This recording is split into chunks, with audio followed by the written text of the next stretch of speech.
Oh, sumaklolo mga kababayan yung mga senador, ilang mga senador kay Pusit. Nagkakuha mga kababayan ng defender sa ilang mga senador, si Inday. Sabi ni Jinggoy Estrada po, i-restore na lang daw yung budget ni Inday. Ito, Jinggoy Estrada on OBP budget cut, i-restore na lang. Paano i-restore yung budget ni Inday? Hindi nga niya maipaliwanag kung paano ginastos yung mga previous budget niya, lalo nagbabagang mga balita at pagtalakay sa mga isyu ng lipunan. Bulsa! Opinyon, banat at paglalantad sa katotohanan. Bulsa! What you see is what you get. You decide. Ito na yung confidential funds. Itong ilang mga senador, wala ba kayong pagpapahalaga sa pera ng bayan? Palibasa hindi ninyo pera. Kaya mga kababayan, talagang dapat itong Senado, pag nagbago tayo ng gobyerno po, dapat itong Senado talaga isara na. Kulang na po sa ating mga senador yung mga matitino. Magkikita ninyo sa mga Senate investigations. Mas matatalino, mas magagaling sa kanila, mas maraming brilliant congressmen kaysa itong mga senador na wala na kayo sa katinoan. Mas inuna pa ninyo yung tradisyon. Sabi ko nga mga kababayan, ang tradisyon po, kahit sa Bible, hindi po yon binibigyan ng weight. Yung tradisyon, yung traditions of men, mas sinunod mo pa niya, sabi ng ating Panginoong Hesukristo mismo, yung inyong tradisyon kaysa sa utos ng aking Ama. Yan sabi po sa Mark 7 verse 7, for laying aside the commandment of God, ye hold the tradition of men, as the washing of pots in cups, and many other such like things ye do. And he said unto them, full well ye reject the commandment of God, that ye may keep your own tradition. Nakita ninyo mga kababayan? So dapat, kung ano yung tama, doon tayo dapat, mas kumikiling dapat tayo sa tama kaysa sa tradisyon na kagawian na po ninyo, na tulad ng issue dito sa pag-approve ng budget ng Vice Presidente na based on tradition daw, hindi na pinahihirapan, wala nang tanong-tanong, approve agad, approve without thinking. Ibuti sana yung nagagamit ng budget po matino, hindi nga po naipaliwanag ng tama paano ginastos yung confidential funds. Pagkatapos, ayaw ninyong sinusuri. Basta i-approve na lang kasi yun ang tradisyon na kagawian ninyo. Mas matino pa dito sa ilang mga senador natin. Si Franz Castro at yung mga congressmen na hindi pumayag po. Isabi nga ni Congressman Abante na isang pastor, matinong pastor, totoong Kristiyano. Kung ako niya masusunod, hindi ko yan bibigyan ng budget si Vice President. I-zero budget ko yan. Tama po. Pero tingnan ninyo itong mga senador, mga kababayan. Ito yung mga defender ni Indayo. Kilalanin po ninyo para hindi na makaulit. Si Senator Bato, that's normal. Si Grace po. Pati si Senator Joel Villanueva po. At saka si Jinggoy Estrada. Ito yung sabi nila, mga kababayan. We want a budget that will allow agencies to perform their mandate. Senator Grace po, chairperson of the Senate Committee on Finance, stated that the Senate would assess the office of the Vice President's OBP budget based on the merits of its proposals, regardless of who heads or leads the office. Sa kanyang statement, mga kababayan, na pinalabas noong Friday, po underscored that the Senate's goal is to approve a budget that support the effective delivery of services to the public. Hindi nga po na i-deliver ng Office of the Vice President, pati ng DepEd, ng si Inday pa, yung DepEd Secretary, na binigyan siya ng gusto niyang budget, bilyon-bilyon na budget po, binigay sa kanya. But despite that, hindi niya na i-deliver yung dapat na serbisyo na dapat niyang ibinigay sa ating mga mamamayang Pilipino. Tapos bibigyan mo ng nire-request niyang budget, hindi nga nagamit sa tama. Kaya tama yung recommendations ng ating mga congressmen. Tapyasan yung budget ni Inday. Yung mga duplication na serbisyo ng Office of the Vice President. Yung full story ng balitang yan, click subscribe muna dito sa ating YouTube channel and hit the notification bell para lagi po kayong updated sa mga kaganapan dito sa ating bansa. Like and share na rin po ninyo ang ating video. At huwag na rin po ninyo na skip yung ating mga commercial ads para tuloy-tuloy lang ang pag-unlad ng Bagong Pilipinas. Sa mga nagana po ng malinis and spacious fitness gym, pumunta lang po kayo sa aming Colossal Fitness Gym. We also offer Grab Car Rental with our brand new 2023 model ng Toyota Innova.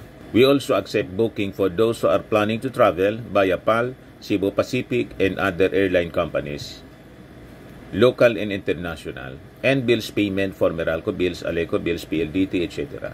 Ang Colossal Fitness Gym is located at 3rd floor Security Bank Building, Lanco Business Park, Legazpi City, Albay. For inquiries, look for Gilon Maravillas, contact number 0966-802-0949. Yan po yung aming Innova. Lagi na pong matao sa amin.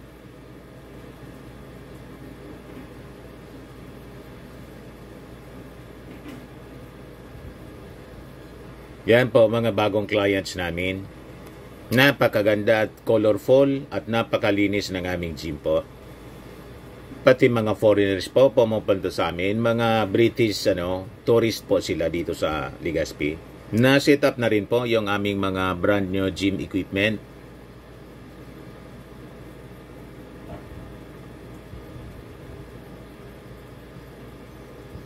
May treadmill na rin po kami. Ito naman po yung bago naming product na binibenta online. Eye Glow Serum, whitening po siya. Tingnan ninyo yung epekto sa aking anak na architect before and now. Yung mga inquiries po ninyo, dumiretso na lang kayo sa kanyang Facebook account, Riz Maravillas. Ito naman po, Firmax Firming and Lifting Cream, pinapahid po sa mga pulses and affected area. Mahinam po sa paninigas ng mga kaso-kasuan.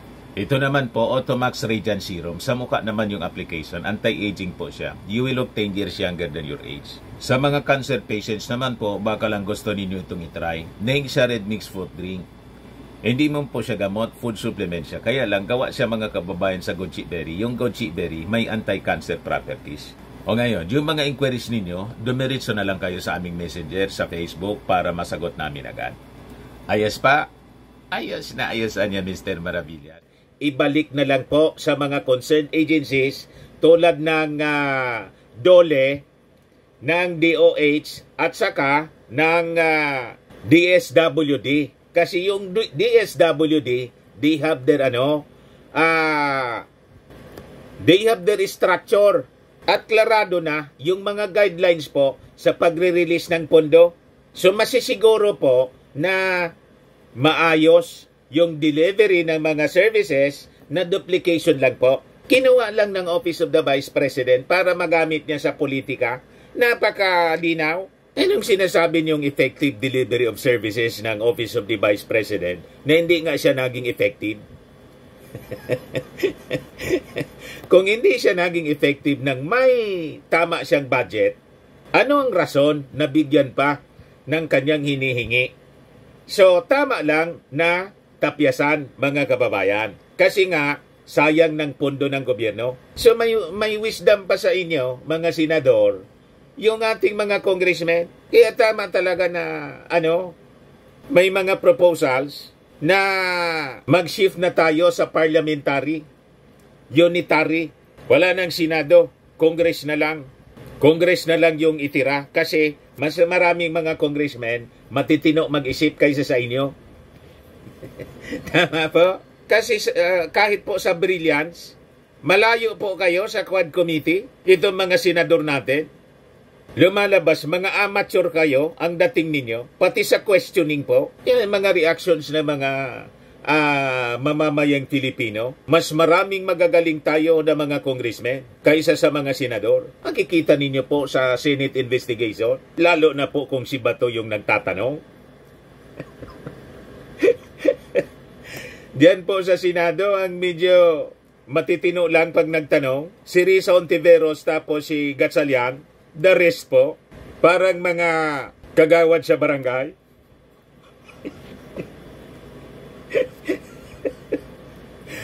Walang training po sa parliamentary procedures.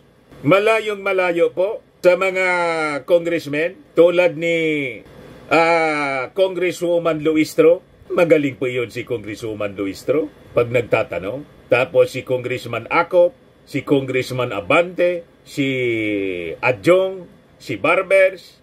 Ito yung mga magagaling na congressmen. Mga bright po. Tapos yung Yangan, si Gutierrez, malayo sa quality. Mas mga bright yung ating mga congressmen kaysa sa mga senador. Pati sa wisdom po, malayo.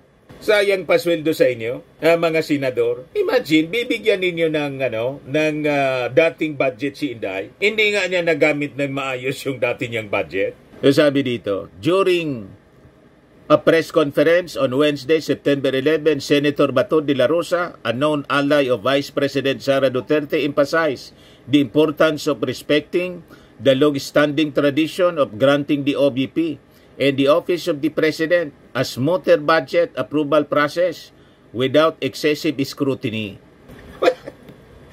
Mas pinili pa ninyo yung tradisyon kaysa sa tamang paggamit ng pondo. Dapat mas mabigat, mga kababayan, bibigyan mo ng mas na bigat or weight yung tamang paggamit ng pondo kaysa sa long-standing tradisyon.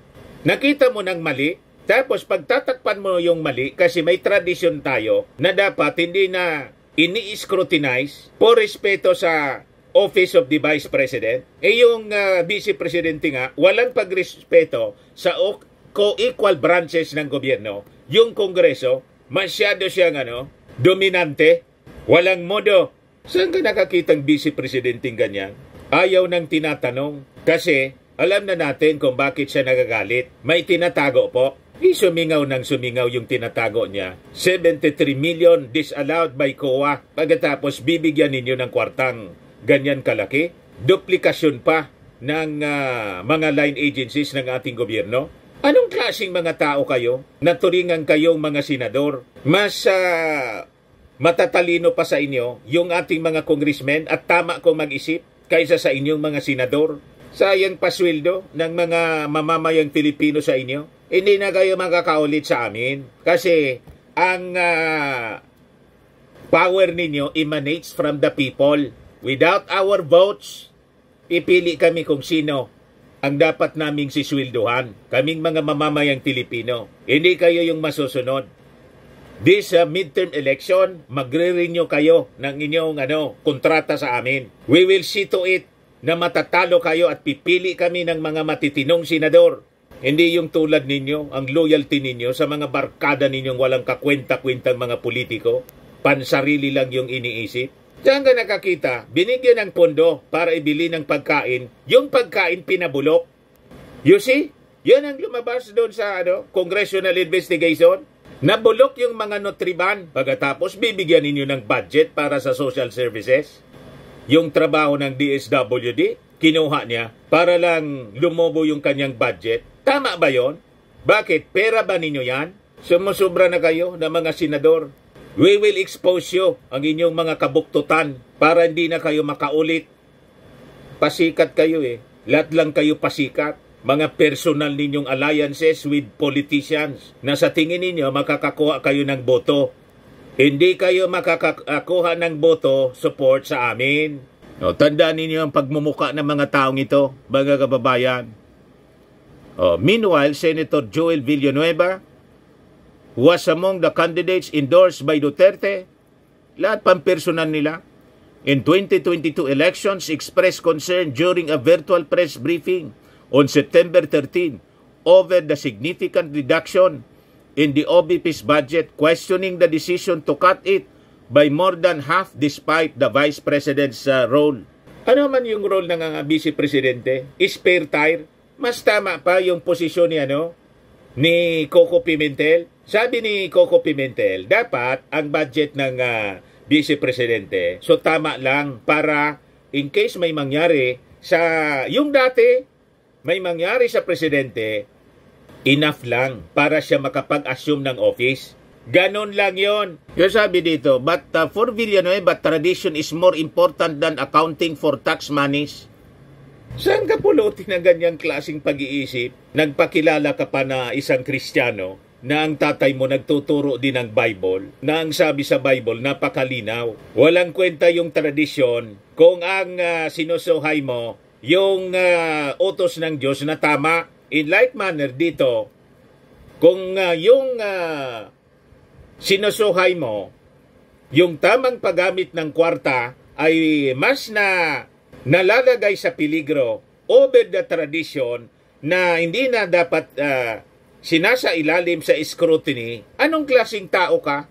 Mas importante pa sa'yo yung tradisyon kaysa sa tamang paggamit ng kwarta na pinaghirapan ng mga mamamayang Pilipino? Anong turo sa Bible, Senator Villanueva, ng tatay mo, isang pastor? Wala kayatang natutunan? Mas matimbang pa sa iyo yung tradisyon kaysa sa paggawa ng tama? Anong klase kayo mga nagba-Bible study? Kaya sabi ko sa inyo, mas tama si Pastor Benny Abante. Sabi ni Congressman Benny Abante, kung ako lang yung masusunod, hindi ko na yan bibigyan ng budget si Inday. Sabi po ni Franz Castro, mas matino patuloy si Franz Castro kaysa sa dito sa mga senador natin po. Mas matino pang mag-isip. Ako kay Franz Castro kasi alam ko naman yung leanings niya. Ayaw ko man dito sa taong ito. Pero dito sa issue mga kababayan ng budget, I should be very, very objective. Kung tama yung sinasabi ng tao, approve natin. So, dito sa issue mga kababayan ng budget ni Inday, tama yung posisyon ni Franz Castro. Mas matino pa to kaysa sa mga senador natin. Sabi po ni Franz Castro, transparency anya and accountability must be above traditions. If not, then we will just have dogmas that do not serve the interests of the people but those of their oppressors. Tama po. Nakita mo nang winaldas yung kwarta. Pagkatapos, bibigyan mo ng budget because of tradition. Anong klaseng mga tao kayo? So sabi rito, Castro argued that it was more important to uphold transparency, tama, and accountability over traditions in government practices, including the ones that allow the offices of the President and Vice President to sail through budget deliberations every year without being scrutinized. O bakit niya Mr. Maravillas yung presidente hindi nag-attend? Ang presidente po, ang nag-attend yan, yung executive secretary, the little president. Hindi man talaga po nag-attend yung presidente sa budget deliberations. He is represented by the executive secretary to defend the budget of the office of the president. Ngayon, si Inday, anong ginawa? Pwede naman siyang hindi pumunta doon sa second hearing ng kanyang budget at nagpadala na lang siya ng representative niya, yung chief of staff niya sa office of the vice president. Pero ang ginawa po ni Inday, hindi na nag-attend. Wala ni isa na pinadala pagkatapos i-approve ninyo.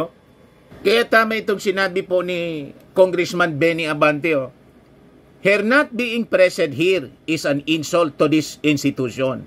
Manila 6th District Representative Benny Abante, Vice Chairperson of the House Committee on Appropriations, criticized the absence of Vice President Sara Duterte during the committee's briefing on the proposed 2025 budget of the OBP.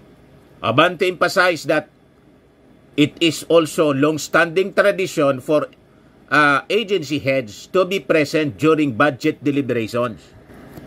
He expressed that by not attending, the Vice President is disrespecting Congress, the institution responsible for scrutinizing the OBP's budget, and stressed that no official, including the President or the Vice President, should insult Congress by ignoring this duty.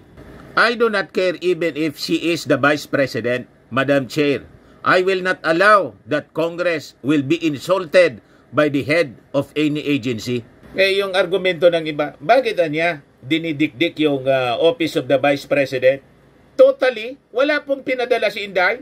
Ni isa, inisnab niya talaga. Kung ayaw niyang matanong, at least nagpadala siya ng representative niya na pwedeng matanong. Yung Office of the President, kung wala yung Pangulo, kasi hindi man talaga nag-attend yung Pangulo, it is the Executive Secretary.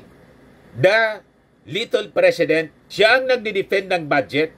At kung bakit mabilis yung pag-approve ng budget ng Office of the President, kasi wala man pong nakita yung mga congressmen na winaldas na kwarta. Tama po? Dito po sa Office of the Vice President, maraming nasilip na hindi kaya-aya yung mga congressmen. Yung nirarason nila, bakit anya noon? Noon kasi wala pa siyang winawaldas, ngayon mayroon na.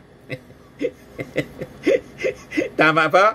Tama po itong sinabi ni Castro, ni Franz Castro. Mas matino pa siya. Sabi ni Franz Castro, there is no law anya that requires legislative traditions be prioritized over public accountability, but the Constitution mandates the accountability of public officers in the 18 sections of Article 11. Section 1 of Article provides public office is a public trust. Public officers and employees must at all times be accountable to the people, serve them with utmost responsibility, integrity, loyalty, and efficiency, as with patriotism and justice, and lead modest lives. The Supreme Court has also repeatedly ruled over the years that public accountability be enforced in the government. Notable cases include Aurelio versus Aquino and Garcia versus Board of Investments. Paliwanag mga kababayan ni Franz Castro. Kaya tatandaan ninyo ito mga kababayan na mga pagmumuka nitong mga taong ito na mas na binigyan pa ng timbang, ng weight, yung tradisyon kaysa mga kababayan, accountability ng public officials. Sablay po yung mga pag-iisip ninyo na turingan kayong mga senador. Walang kakwenta-kwenta po yung mga posisyon ninyo. Nakakahiya ang pinagsasabi po ninyo. Wala kayong karapatan na manatili pa dyan sa posisyon ninyo bilang mga senador. Kaya pagdating ng eleksyon, tatanggalin namin kayo dyan. Kami ang masusunod kasi kami ang bumuboto po kung sino yung dapat naming siswelduhan na mga leaders namin. Hindi kayo ang magdidikta. In a democracy, power emanates from the people, hindi sa inyo. Swelduhan lang namin po kayo, mga senador. Ang yayabang ninyo. O ngayon, dito tayo sa isa pang balita mga kababayan. Tayo po ay nalulungkot kasi si Dr. Willie Ong na-diagnose po na may cancer. Ito siya, Doc Willie Ong blames stress for cancer diagnosis. Online bashers made it worse. Ayan po, si Dr. Willie Ong nangayayat na po. Sabi niya, I have a large abdominal cancer. It is serious, but I will fight this battle. Para sa lahat ng cancer patients sa Pilipinas, gagaling tayo ng sabay. Maganda kay Dr. Willie Ong kasi positive siya kung mag-isip despite ng karamdaman niya po. Kaya lang, sabi niya, na-stress siya. Lumala yung kanyang sakit dahil po sa mga bashers. So sabi dito sa balita, Ong opened up about his health struggle in Facebook video revealing he has been diagnosed with a 16-centimeter sarcoma in his abdomen. The very big and aggressive tumor is hidden between his heart and his spine, creating blockages including his esophagus. So sabi dito, nag-undergo na siya sa chemotherapy. Ong recalled that he started experiencing severe back pain last August, saying, "It's the worst pain of my life." Several tests later confirmed his cancer diagnosis. Halos hindi daw siya makatulog. Ang pain niya, sa level na 1 to 10, number 10 ang level ng pains na kanya pong kaya nangayayat siya, hindi siya makatulog. So nakakalungkot naman po na si Dr. Willie Ong po, marami naman siyang natulungan sa kanyang pagiging doktor. Yung vlogging niya po, maraming natutulungan po sa kanyang mga medical advice. Pero talagang ganyan po ang buhay. Sabi niya rito, the local doctor suspects that stress worsened by social media bashing aggravated his condition. Saan ko nakuha to? Tingin ko, stress. Kaya wag kayo magbabasa ng comments sa Facebook. Na-stress ako sa mga comments, sa mga bashers. Na-stress kasi hindi tunay lahat na sinasabi dahil sobra ko kayong mahal. Sobra kong mahal ang Pilipino. Sobrang mahal ko ang mahirap, tapos sasabihin nila ginagamit ko lang. One surrounded by his wife, Dr. Lisa and children, is ready to fight the cancer and accept his fate. Pero ako, kahit ano naman, mabuhay, hindi mabuhay, okay lang sa akin, he admitted. Di ka niya, Mr. Maravillas, hindi ka ba na-stress sa mga bashers mo? Sabi ko sa inyo, influencers ako. Yan ang pagkakaiba namin ni Dr. Willie Ong. Iba yung personality namin. Kasi ako po, taga-media ako, mainstream ako eh. For the past, kasi sa media po, close to 40 years na ako. For more than 3 decades, mga kababayan, na ako ay niluto sa mainstream media. Hindi na ako tinatabla ng mga ganyan. Adobe na po itong pagmumukha ko. Ini-invite ko pa nga po itong mga bashers ko. Bashers, attack! Sabi ko, ako, influencers ako. Alangan man ako ang ma-influensya ninyo. Ba't ako pa-influensya? Papa-apekto ako sa sinasabi ng mga tao. Ang mga tao po, sasabihin nila ang gusto nilang sabihin. Gumawa ka ng mabuti, gumawa ka ng masama, may sasabihin ng tao. Tama po?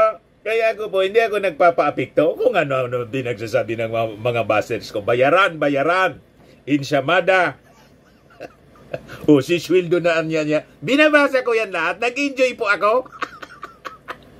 Tapos magpo-post sila, mga kababayan, ng picture ko. At tapos, itatabi ako, mga kababayan, sa gorilla. Gusto nila to break my spirit. Wala kayong walang impikto yan po sa akin. Kasi ako, kilala ko yung sarili ko. Ang pagkatao ko, mga kababayan, kilala ko. Kaya malabo na ma-stress po tayo dito sa mga bashers ko. Kaya yung mga bashers, attack! Binabasa ko yan lahat po. Ang ginagawa ko, pinagtatawanan ko lang po sila. Kasi sabi po sa Bible, tama din itong dapat hindi siya nagpa-stress. Kasi talaga, magkakasakit kapag stressful ka, stressful ang buhay. Sabi po sa old saying, laughter is the best medicine. Lagi lang masaya. Biblical siya po. Proverbs 17:22, sabi ni King Solomon, a cheerful heart is good medicine, but a crushed spirit dries up the bones. Mas maganda sa sa King James. Asa na yung King James? A merry heart doeth good like a medicine. Pag masaya lagi, mga kababayan, gamot daw siya sa ating buhay. But a broken spirit dries the bones. Lagi lang masaya po. Huwag tayong malungkot. Kahit po ang mundo natin, there is tribulation always. Do not be troubled. Ganon dapat ang believer. Ipanalangin natin ang kagalingan po ni Dr. Willie Ong. Although ako kasi siya advocate ng tuklaw. hindi kami magkasundo sa kanyang belief. Ipanalangin natin yung salvation ng kanyang kaluluwa. Di ba? Kasi kahit yung buhay natin po, wala sa kontrol natin, mga kababayan. Ang ating Panginoong Diyos Ama sa langit po ang may kontrol. Kaya yung mga nababasa ko minsan sa social media, mga post sa Facebook, mabuhay ka niya hanggang gusto mo. Ay wala pong ganon. Kahit gusto mong mabuhay. Di ba? Tayo gustong mahaba yung ating buhay. Kaya nga pag birthday po, ang greetings natin sa ating mga kaibigan, happy birthday. Happy birthday. May you have many more birthdays to come.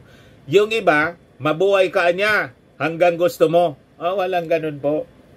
Kahit gusto mo, kung ayaw na ng ating Panginoon, binawi na niya, wala tayong magagawa. Life is short, mga kababayan, sabi sa Bible. For what is your life? It is just like a vapor. Ngayon, makita mo, parang bula. Ngayon, makita mo, mamaya, wala na. Ganon kaigsi pala yung buhay ng tao. Kaya ready dapat tayo to face the Lord. Dapat be saved. Hindi ko alam kung ano yung belief ni Dr. Willie Ong. I pray na sana matagpuan niya, masumpungan niya yung kaligtasan galing sa ating Panginoong Hesukristo. Masyaran siya ng word of God. I-surrender niya yung kanyang sarili sa ating Panginoong Hesukristo para po siya maligtas yung kanyang kaluluwa. Total surrender, mga kababayan. Kasi napakaiksi ng buhay natin. At wala yun sa ating kontrol yan. James chapter 4 verse 14. Whereas ye know not what shall be on the morrow. Hindi natin alam ang bukas. Baka bukas wala na tayo. Diba? What is your life? Sabi diyan. For ye are a vapor that appears for a little time and then vanishes away. Mali yung mga nababasa ko po sa Facebook. Mabuhay ka niya hanggang gusto mo. Walang ganun po. Ang may kontrol ng buhay natin, yung ating Panginoon. May mga kilala po akong tao. Wala man alam na may tawag dito, may history ng sakit. Very very healthy. Mga kababayan, pag tiningnan mo, yung kilala kong direktor, laging nagja-jogging. Bigla lang natumba. Mga kababayan, hindi pala na-check. Inatake po. Heart attack na pala. You see, yung iba naman, hindi man sa sakit, nabaril, kung hindi nabaril, na aksidente. Yung iba naman, tulad ni, yung artista po, si Rico yan. O, di ba? Napakabata pa, binangungot.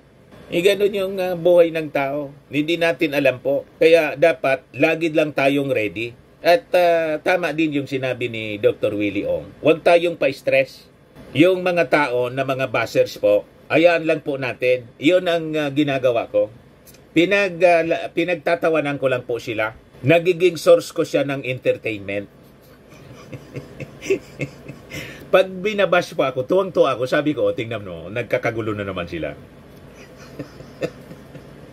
Kinukuyog ako ng mga bashers. Sila yung na-stress. Ako po, natutuwa ako. Enjoy ako. Entertainment ko nga po yung pangbabash nila. Tama ba? Kasi ganyan ang natura ng sinful man, mga kababayan. Laging may sinasabi.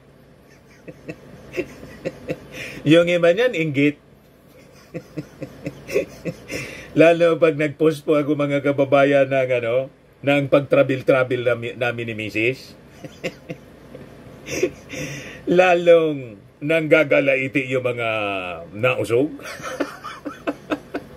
Galit na galit sa akin. Natutuwa naman ako doon sa mga sumasagot na mga supporters ko. Inggit lang anya kayo kasi kay Mr. Maravillas kasi gumanda yung buhay. Bayaran daw ako ng ating Pangulong Bongbong Marcos. Di wow. Di ba? Itanong ninyo. May nakita kayong payroll ko? Kung naka-payroll ba ako sa Presidential Communications Office, sa Palacio Malacanang, o kung hindi kay Lisa Marcos? Si Lisa Marcos, malamang nanonood sa mga videos ko. Yung ating Pangulo, ganun din. Si Mrs. Imelda Romualdez Marcos ang nakadiscovery sa akin. Kaya ako po in-invite ng ganyang personal assistant. para sa isang salo-salo. Doon nagsimula. Pero before pa niyan, lagi na pong sumusuporta ako sa ginagawa ng mga Marcos kasi maganda naman po yung kanilang programa. Yung tatay ni Pangulong Bongbong Marcos, maganda kaysa sa mga sumunod na administration. Malayo po yung mga dilawan. Unparalleled mga kababayan, yung serbisyo na ginagawa ng mga Marcoses.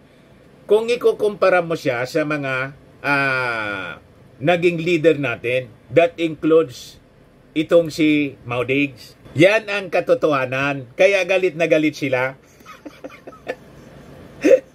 O diba? Ako naman, basta't maganda yung ginagawa, we have to support our leaders. Ganun po. And we pray for the success ng ating mga leaders sa pamumuno ng ating bansa. Kasi nga po, we belong to one ship. Pag hindi nagtagumpay yung ating Pangulo, damay po lahat. Tayo lahat damay. Kaya ang dapat na ginagawa ng isang totoong mananampalataya, pray for our leaders. Success ng ating mga leaders. Iba kita niya si Inday. Binoto ko po si Inday, kaya lang hindi man tumitino sa kanyang serbisyo. Pero po ako, ayoko naman na hindi ako nag-wish ng masama kay Inday.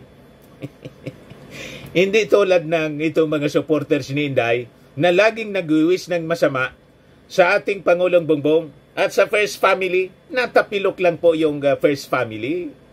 First Family. Natapilok lang si Lisa Marcos po doon sa Ilocos. Tuwang-tuwa na po yung mga nausog. Hindi nila alam, pag nag-wish ka ng masama sa kapwa, pag narinig yan ng ating Panginoon, baka ikaw yung samain. Di ba? Masama po ang mag-wish ng masama sa kapwa, even to your enemies. Alam ba ninyong ganon? So anyway, yun po mga kababayan. Ano mga basers? Basers, attack! Walang epekto po yan sa atin, mga pambabas.